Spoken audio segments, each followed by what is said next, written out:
സന്തോഷ് കൂടി ചേരുകയാണ്. സന്തോഷ്, ഇന്നിപ്പോൾ പ്രത്യേക അന്വേഷണ സംഘം കണ്ണൂർ ജയിലിലെത്തി തെളിവുകളൊക്കെ ശേഖരിക്കുകയും ചെയ്തിരുന്നു. അതുമായി ബന്ധപ്പെട്ട വിവരങ്ങൾ എങ്ങനെയാണ്? ഗോവിന്ദച്ചാമിയുടെ ജയിൽ ചാട്ടവുമായി ബന്ധപ്പെട്ട് ഒരുപാട് ചോദ്യങ്ങൾക്ക് ഇനിയും ഉത്തരം ലഭിക്കേണ്ടതുണ്ട്.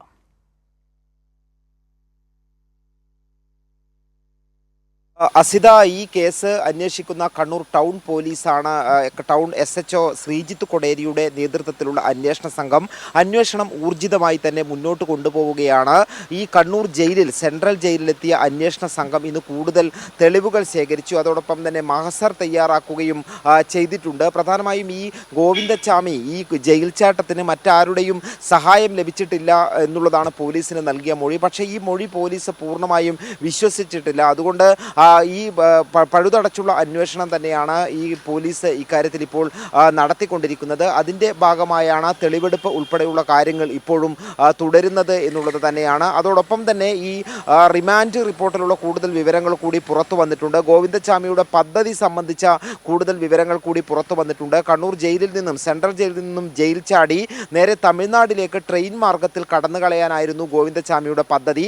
പക്ഷേ ജയിലിന് പുറത്തേക്ക് ചാടിയപ്പോൾ ഈ പ്രതീക്ഷിച്ച സമയത്ത് പുറത്ത് കടക്കാൻ കഴിഞ്ഞില്ല. അങ്ങനെ അതുമാത്രമല്ല, ഈ റെയിൽവേ സ്റ്റേഷനിലേക്കുള്ള വഴി തെറ്റുകയും ചെയ്തു. വഴി മനസ്സിലാകാതെ സമയം നഷ്ടപ്പെട്ടു. അപ്പോഴേക്കും നേരം വെളുത്തുപോയത് കൊണ്ടാണ് നേരം വെളുക്കുന്നതിന് മുമ്പായി തന്നെ ട്രെയിനിൽ കയറി രക്ഷപ്പെടാനുള്ള ഈ പദ്ധതി പൊളിഞ്ഞു പോയത് എന്നുള്ളതാണ് ഗോവിന്ദച്ചാമി പോലീസിനോട് പറഞ്ഞത്. ആ കാര്യങ്ങൾ ഉൾപ്പെടെയാണ് ഈ റിമാൻഡ് റിപ്പോർട്ടിൽ കാട്ടുകയും ചെയ്തിട്ടുള്ളത്.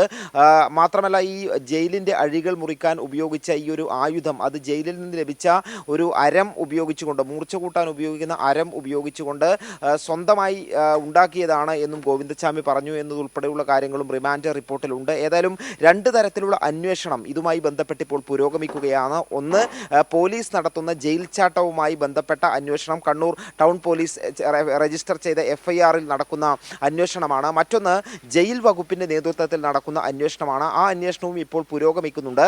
അതിൻ്റെ പ്രാഥമികമായിട്ടുള്ള റിപ്പോർട്ട് ഈ ഉത്തരമേഖല DIG സമർപ്പിച്ചിട്ടുണ്ട്. ഈ പ്രാഥമിക റിപ്പോർട്ടിൽ പറയുന്ന കാര്യം, ജയിൽ ജീവനക്കാർക്ക് ഗുരുതര വീഴ്ച സംഭവിച്ചിട്ടുണ്ട് എന്നുള്ളത് തന്നെയാണ്. ഓരോ 2 മണിക്കൂറിൻ്റെ ഇടവേളകളിലും ഈ 10-ാം നമ്പർ ബ്ലോക്കിൽ പരിശോധന നടത്തേണ്ടുന്ന സെല്ലുകൾ പരിശോധിക്കേണ്ട ഉത്തരവാദിത്തമുണ്ടെങ്കിലും അത് കൃത്യമായി നിർവഹിക്കപ്പെട്ടിട്ടില്ല. ഈ സംഭവം നടക്കുന്ന സമയത്ത് അത് നടന്നിട്ടില്ല എന്നതുൾപ്പെടെയുള്ള കാര്യങ്ങൾ ഈ റിപ്പോർട്ടിലുണ്ട്. ഏതായാലും വളരെ വിശദമായ മറ്റൊരു റിപ്പോർട്ട് കൂടി ഇക്കാര്യത്തിൽ ജയിൽ വകുപ്പ് അന്വേഷണ റിപ്പോർട്ട് പുറത്തുവരും. അതിനുവേണ്ടിയുള്ള അന്വേഷണവും ഇപ്പോൾ പുരോഗമിക്കുന്നുണ്ട്. ഈ രീതിയിൽ ഊർജിതമായി തന്നെ ജയിൽ വകുപ്പിന്റെ അന്വേഷണവും പോലീസിന്റെ അന്വേഷണവും പുരോഗമിക്കുകയാണ്. അസിത, ശരിയും സന്തോഷാണ് വിവരങ്ങൾ നൽകിയത്.